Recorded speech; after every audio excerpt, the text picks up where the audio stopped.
Friends, आज हम बात करेंगे फाउंडेशन के बारे में। हम इस वीडियो में यह जानेंगे कि फाउंडेशन क्या होता है, कैसे वर्क करता है, कैसे हम फाउंडेशन के टाइप्स क्या होते हैं वगैरह वगैरह। पहली बात, फाउंडेशन होता क्या है। फाउंडेशन जो होता है हमारा सब स्ट्रक्चर का पार्ट होता है। दो चीजें होती है, सुपर स्ट्रक्चर, सब स्ट्रक्चर। जो सब स्ट्रक्चर होता है वो बेसिकली हमारा फाउंडेशन में आता है। जो नेचुरल ग्राउंड लेवल से नीचे का पार्ट होता है वो पूरा का पूरा हमारा फाउंडेशन में आता है। यह क्या करता है कि जो हमारा सुपर स्ट्रक्चर वाला पार्ट है, जो हमारा स्ट्रक्चर का लोड है, उसे सीधे सीधे सॉइल में ट्रांसफर कर देता है। वह फाउंडेशन का वर्क होता है। उसके बाद हम बात करेंगे सिलेक्शन कैसे करें फाउंडेशन का। सिलेक्शन मीन्स कि हमें कौन सा फाउंडेशन यूज करना है उस पर। तो उसके लिए कुछ पॉइंट्स हैं, जैसे soil, type of soil. Soil किस टाइप का है, ब्लैक कॉटन सॉइल है, मुरम है, लाल सॉइल है, या स्टोन वाला सॉइल है। हमारे पास सरफेस जो है वो कैसा सरफेस है उस पर डिपेंड करता है। सेकेंड पॉइंट है हमारे पास सॉइल की बियरिंग कैपेसिटी क्या होती है। सॉइल की बियरिंग कैपेसिटी जितनी ज़्यादा होगी हम उतना इकोनॉमिकल स्ट्रक्चर क्रिएट कर सकते हैं। सॉइल की बियरिंग कैपेसिटी पर डिपेंड करता है हम कौन सा वाला फाउंडेशन यूज़ कर रहे हैं। उसके बाद आता है नियर बाय, जो आसपास पड़ोस में जो हमारे पास स्ट्रक्चर्स हैं वो किस टाइप के हैं, स्ट्रक्चर का लोड किस टाइप का है, टाइप ऑफ स्ट्रक्चर, स्ट्रक्चर किस टाइप का हमारा है। ये सारी चीज़ें हमारी डिसाइड करती है कि हमें किस टाइप का फाउंडेशन यूज़ करना है। उसके बाद आता है फाउंडेशन का काम क्या है एक्चुअल में, फाउंडेशन कैसे वर्क करता है। फाउंडेशन जो है पूरा स्ट्रक्चर का लोड इक्वली ट्रांसफर करता है सॉइल पर, या सेटलमेंट होने नहीं देता हमारे स्ट्रक्चर को एक बेस प्रोवाइड करता है, एक लेवल, एक सरफेस प्रोवाइड करता है कि हमारा स्ट्रक्चर का एक लेवल प्रोवाइड करता है। उस लेवल से हम पूरा स्ट्रक्चर हमारा कंस्ट्रक्ट करते हैं। फाउंडेशन हमारा जो है ओवरटर्निंग को रोकता है, स्लाइडिंग को रोकता है हमारी बिल्डिंग के। तो फाउंडेशन का बहुत इंपॉर्टेंट फैक्टर है पूरी बिल्डिंग में। उसके बाद हम बात करते हैं types of foundation. Basically foundation दो टाइप के होते हैं। फर्स्ट है हमारा सैलो फाउंडेशन। सैलो फाउंडेशन जो होता है उसकी जो डेप्थ होती है बहुत कम होती है, उसकी जो डेप्थ होती है विड्थ से कम होती है। इसका एक बेसिक फॉर्मूला होता है, depth of foundation divide by width of foundation equal to less than equal to 1। Means अगर हम डेप्थ ऑफ फाउंडेशन को विड्थ ऑफ फाउंडेशन से डिवाइड करेंगे तो उसकी वैल्यू 1 या 1 से कम होनी चाहिए। मीन्स इसका सिंपल फंडा है कि जो डेप्थ होती है वो विड्थ से कम होनी चाहिए, तभी हमारी जो वैल्यू है वो 1 या 1 से कम आएगी। उसके बाद आता है डीप फाउंडेशन। डीप फाउंडेशन वो जिसकी डेप्थ बहुत ज़्यादा होती है विड्थ इन कंपैरिजन टू उसकी विड्थ से, मीन्स वो उसकी डेप्थ बहुत ज़्यादा होती है। सैलो फाउंडेशन जो होता है उसकी मैक्सिमम डेप्थ हम 3 मीटर या 10 फीट लेते हैं। 10 फीट से अगर ज़्यादा है, 3 मीटर से अगर ज़्यादा है तो वो डीप फाउंडेशन में आ जाता है। अब सैलो फाउंडेशन के बारे में, सैलो फाउंडेशन में भी बहुत से टाइप होते हैं। जैसे पहला होता है spread foundation, isolated foundation. Second होता है हमारा वॉल फाउंडेशन या स्ट्रिप फाउंडेशन। थर्ड होता है कंबाइंड फाउंडेशन। फोर्थ होता है हमारा स्ट्रैप या कैंटिलीवर फाउंडेशन। फिफ्थ होता है मैट या राफ्ट फाउंडेशन। और सिक्स्थ होता है हमारा ग्रिलेज फाउंडेशन। अब बात करते हैं हम डीप फाउंडेशन के बारे में। डीप फाउंडेशन में कुछ टाइप्स होते हैं। फर्स्ट होता है पाइल फाउंडेशन, सेकेंड होता है पियर फाउंडेशन, थर्ड होता है वेल या फिर कैशन फाउंडेशन। सैलो फाउंडेशन में जो हमारा फर्स्ट पार्ट है वो है स्प्रेड और आइसोलेटेड फुटिंग। आइसोलेटेड से आप समझ सकते हो कि सिंगल जो हमारे कॉलम्स फाउंडेशंस होते हैं उन्हें हम आइसोलेटेड फाउंडेशंस कहते हैं। आइसोलेटेड फाउंडेशंस में भी 3 टाइप होते हैं। एक होता है पैड फुटिंग या सिंपल फुटिंग, सेकेंड होती है हमारी स्टेप्ड फुटिंग, थर्ड हमारी होती है स्लोप्ड फुटिंग। जो फर्स्ट हमारी पैड फुटिंग होती है वो नॉर्मल एक नीचे एक सरफेस होता है, उसमें कंक्रीटिंग कर दी जाती है और उसके बाद उसमें कॉलम कनेक्ट होता है, उसे हम कहते हैं सिंपल या pad footing.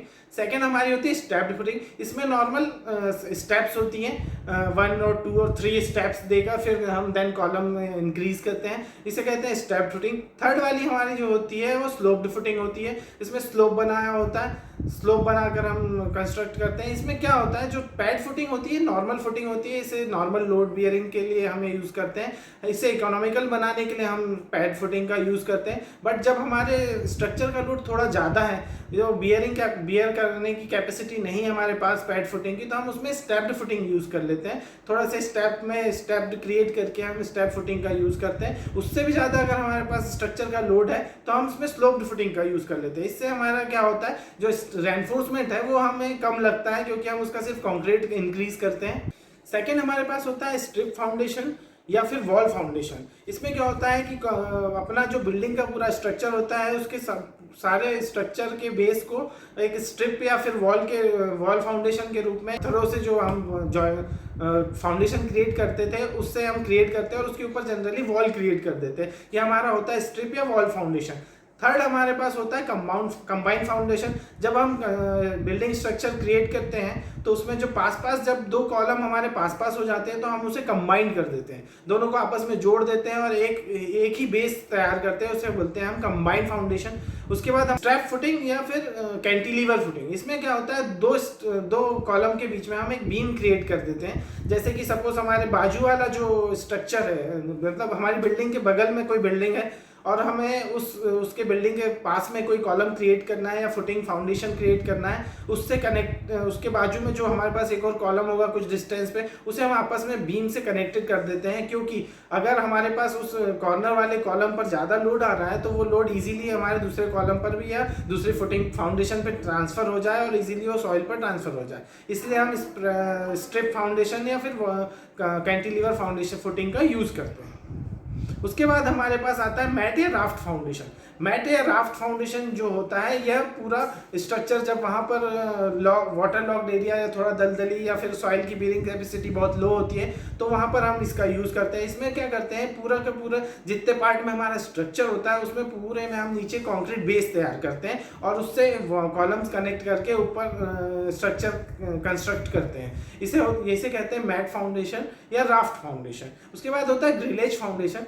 Grillage foundation basically वैसी जगह पे होता है जहाँ पर वाइब्रेशन होता है, जैसे हुआ हमारा रेलवे स्टेशन हुआ जहाँ पर माइनिंग्स वगैरह होती है आसपास, ऐसी जगहों पर हम ग्रिलेज फाउंडेशन का यूज़ करते हैं। इसमें क्या होता है, स्टेप बाय स्टेप हम स्टील का आई सेक्शन बार्स बीम्स जो होते हैं वो प्रोवाइड करते हैं और उसके ऊपर फिर वॉल कॉलम कंस्ट्रक्ट करते हैं ताकि हमारे जो बिल्डिंग है वो वाइब्रेशन से उसे इफेक्ट ना पड़े, या माइनिंग में अगर बॉम्ब ब्लास्ट वगैरह हो रहे हैं उससे हमारे स्ट्रक्चर को जल्दी इफेक्ट ना पड़े और वो कोलैप्स ना हो जाए। अब हम बात करेंगे डीप फाउंडेशन के बारे में। डीप फाउंडेशन में 3 टाइप होते हैं। पहला होता है हमारे पास पाइल फाउंडेशन। पाइल फाउंडेशन में बहुत सारे टाइप्स होते हैं, एक मटेरियल बेस्ड होता है और बाकी और भी पाइल के टाइप्स होते हैं, उस पर हम डिटेल में बाद में बातें करेंगे।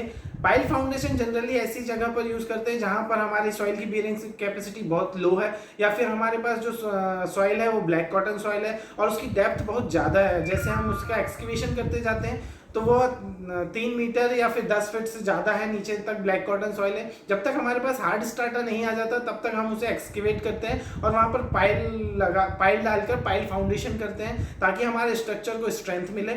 सेकेंड पॉइंट, पियर फाउंडेशन। इसमें हम पियर क्रिएट करते हैं, सीधे हम अर्थ में हम सीधा एक्सकेवेशन करते हैं और सीधे उसमें कंक्रीटिंग कर देते हैं, उसे कहते हैं हम पियर फाउंडेशन। इसमें क्या होता है, सीधा हमारा जो हमने एक्सकेवेशन किया है राउंड शेप में या फिर रेक्टेंगुलर शेप में, उसमें हम कंक्रीट फिल कर देते हैं, वो एक पियर के टाइप वर्क करता है, तो उसमें हम उसे कहते हैं हम पियर फाउंडेशन। उसके बाद आता है थर्ड हमारा कैसन फाउंडेशन है, वेल फाउंडेशन। इसमें क्या होता है, 2 टाइप्स होते हैं, जैसे वेल और कैशन। वेल में हम राउंड शेप में एक होल करते हैं। इसका जनरली यूज़ हम रिवर्स में करते हैं, रिवर के जो ब्रिजेस हैं वगैरह हैं, इसका कंस्ट्रक्शन करने के लिए हम वेल फाउंडेशन या कैशन फाउंडेशन का यूज़ करते हैं। कैशन फाउंडेशन में जो शेप होता है वो रेक्टेंगुलर शेप होता है और वेल फाउंडेशन में जो होता है वो सर्कुलर होता है। वेल फाउंडेशन को जब हम कंस्ट्रक्ट करते हैं तो इसके आजू बाजू जो एक रिंग बना लेते हैं, उसका हम कंक्रीट से फिल कर देते हैं और बीच में एक होलो रखते हैं, वेल की तरह, कुएं की तरह हम बीच में इसे होल रखते हैं और उसमें हम सैंड फिल कर देते हैं और उसके ऊपर हमारा ब्रिज कंस्ट्रक्शन करते हैं। और एक कैसन फाउंडेशन होता है, उसमें रेक्टेंगुलर शेप होता है, जैसे वेल में राउंड शेप होता है वैसे कैसन में एक रेक्टेंगुलर शेप होता है बस पियर का। इसमें यही 2 चेंजेस है। आज हमने इस वीडियो में जाना है कि फाउंडेशन क्या होता है, फाउंडेशन कैसे वर्क करता है, फाउंडेशन का सिलेक्शन हम कैसे करते हैं, फाउंडेशन के टाइप्स क्या होते हैं और उन टाइप्स ऑफ फाउंडेशंस का वर्क हम कैसे कैसे स्ट्रक्चर्स में डिफरेंट टाइप से कर सकते हैं।